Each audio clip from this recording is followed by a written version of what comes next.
I suppose that that is slightly less controversial than just saying sex. Greetings, YouTube. I've been thinking lately about the concept of sexuality and all the different varieties that humanity has created for itself. There are heterosexuals, homosexuals, there are pansexuals, bisexuals.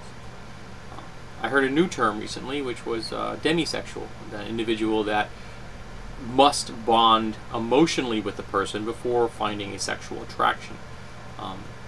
And I've never truly experienced that myself, but I have experienced the concept that the greater the emotional connection to a person I have, the more attracted I can become. Even though I may start out with little or no sexual attraction, over time that can grow. Even if the contact is only tangential as friends. But under normal circumstances, particularly in my teen years, I could fall in lust with someone walking across the street. But I would love if people could just say sexual. And that would be a very large umbrella term, because as far as I'm concerned, any person that expresses themselves in a sexual manner, alone or with partners, would fall into the category of sexual. And the other rather broad term would then probably be asexual, someone that does not have a sexual attraction in the conventional sense. But there are still subtle shades of that. But people like to define themselves. They like to be able to say they are this or that. People like categories. To be a little more harsh, people like pigeonholes. It makes life more convenient.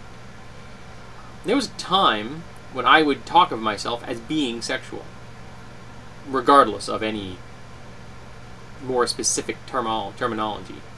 And I was always straight. I'd always been straight. But I felt that the terms were restricting. But interestingly, when I said that, when I went by those terms at one point in my life, everyone assumed I was gay. That they assumed I wasn't saying heterosexual, because I wasn't heterosexual. But I wasn't saying heterosexual because I was just saying that I am sexual. I happen to be a straight person that was sexual.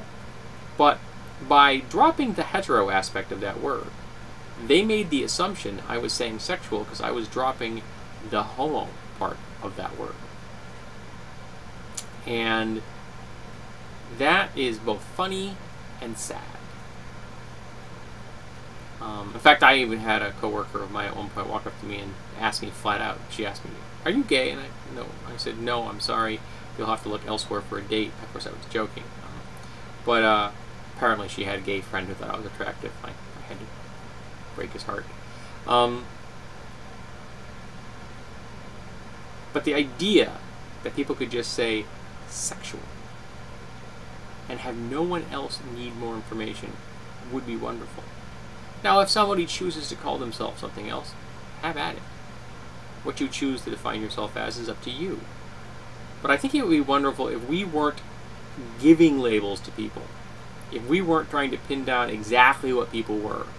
Because I think that we need to look at people as the broad, multidimensional individuals they are. Even though I have often said, and I will probably often say for the rest of my life, that social conservatives are always wrong.